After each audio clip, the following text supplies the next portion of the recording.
She is the CEO and founder of Students First and author of Radical, Fighting to Put Students First. Please welcome Michelle Rhee. Hey, Michelle. How you doing? Pleasure to meet you. Nice to meet you.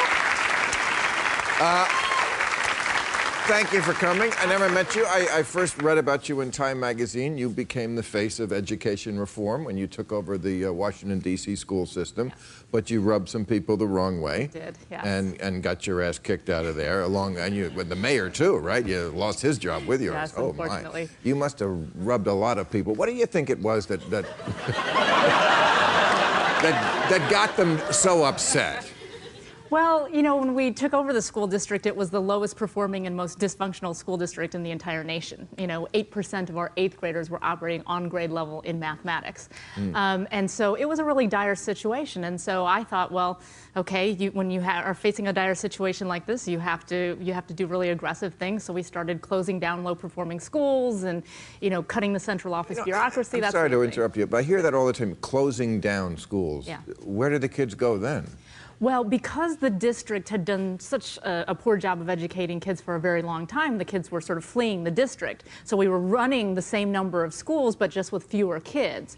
So you can close down the low-performing schools and then hopefully send the kids to at least, you know, somewhat higher-performing schools. Now, I read in your book, you said you saw a sign in a school that said teachers cannot make up for what parents and students will not do. Yes.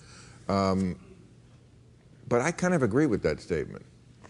So the thing is that everyone has to take accountability, right, and responsibility for doing well in school. The kids do, the parents do, the teachers do as well. But I think that the problem that I had with that statement is it really sort of said, well, as teachers, there's nothing that we can do. And in fact, there's a lot that teachers can do. You know, I remember... But that's not what the statement says. It just says they're not miracle workers. There's only one of those. Well, I would actually argue with you in saying that there are hundreds of thousands of teachers across this country who are doing absolutely heroic things. I mean, I went into, so I'll give you a quick example. So I went into a high school, one of our lowest performing high schools in the entire city, one morning, and you know, first classroom I go into, there's 5 kids, second classroom, 7 kids, 9 kids, 3 kids, thinking, where are all the children, right? So I go into one classroom, and there are 35 kids in this classroom. There are so many kids, there aren't enough desks. So I go up to one of the kids who looks like one of the tougher kids, and I said, so what do you think about your teacher? He said, this is my best teacher. I said, really, why? He said, because every day he teaches us something new, and if you have a question about something, he always gives you an answer. I was like, okay. So, you know, I finished my tour of the school. I'm walking out of half an hour later, and that kid that I was talking to and 2 of his friends are walking out of the building in front of me. So I said, you know, tap him on the shoulder. I said, excuse me, young man, where do you think you're going? And he said, oh, you saw our first period teacher. He's great, so we came to that. Our second period teacher is not so good, so we're going to roll. Now, when the people out in D.C. see these guys on the street, they're probably thinking, oh, you know, they're not engaged in school, they're not doing their work. They're not realizing that these kids are making the conscious decision to wake up early in the morning to go to first period because they're getting a lot out of that class because the teacher's providing that for them, and not so much for the next one. So I feel like what the lesson in this is that teachers can make a huge difference. Well, I'm not a policy wonk. You know a lot more about it than I do, but I have seen a lot of Hollywood movies about schools, and I think what schools need is a very caring white person who goes to the inner city and teaches them that math is cool, and they teach the teacher how to rap. That's, I think, really the answer. No, I mean, it's like... It's funny because, I mean, they laugh, but, you know, you can picture all those movies we've seen where, yes, you know, there's that teacher, and then you can, you know, picture Bad Teacher. We all saw Bad Teacher, right? That's a fucking funny movie, come on. And Cameron Diaz is Bad Teacher.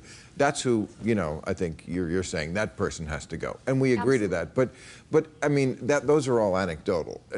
But I would think, and my sister is a teacher, yeah, and I hear from her, you know, and she said, you know, you always hear from the bad parents about, they come in, you know, when the kid fails, and right, they say, what's going on here? Right. And the answer is, well, you're just showing up now.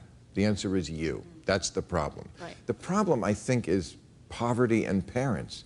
Because, I mean, I have some statistics here on studies that they have done on schools here in America. And, and it doesn't really indicate that it's the schools that is the problem. I mean, we hear all the time that America's falling behind, but in 3 major international tests, there's the one Progress in International Reading Literacy Study. I'll just give you 2 of the trends in international math and science. Students in U.S. schools where the poverty rate is less than 10% are first in reading and science in the world. Compared to the average kids in other countries. You can't do an apples to oranges comparison. If you look at the top quartile of kids in our country by income level, right? So the most privileged kids, and you compare them to internationally to the top quartile of other countries, they rank 23rd. So that shows you that when you're looking at our high-income kids versus the other countries' high-income kids, ours are not performing well. But I mean, if you take away the fact that minorities are now in the mix, I mean, when I took the SATs in the early 70s, something like 13% of minorities took the SATs. Right. Now it's up to 45%. That's a good thing. Yeah. But it does take a while for progress to be made with people who have to catch up.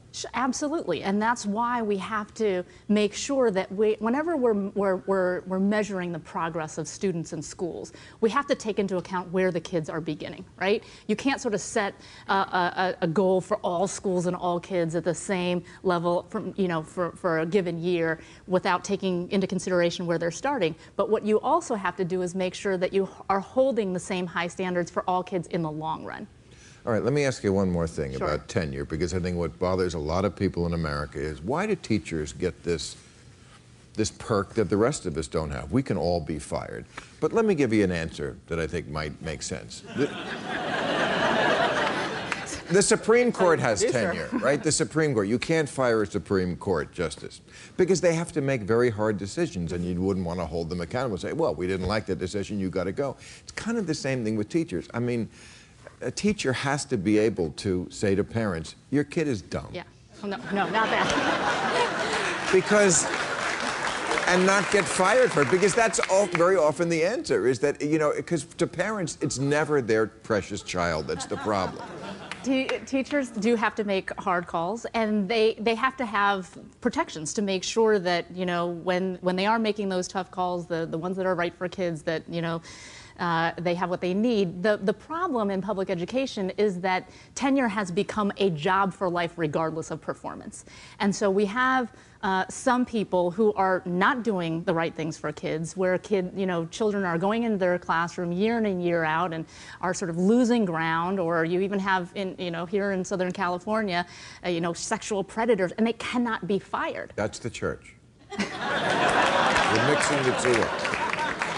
All right. Well, I got to go. I could talk to you about this all night. It's a fascinating subject. Come back and talk to us. Absolutely. Thank you very Thank you. much. Michelle Rhee, everybody.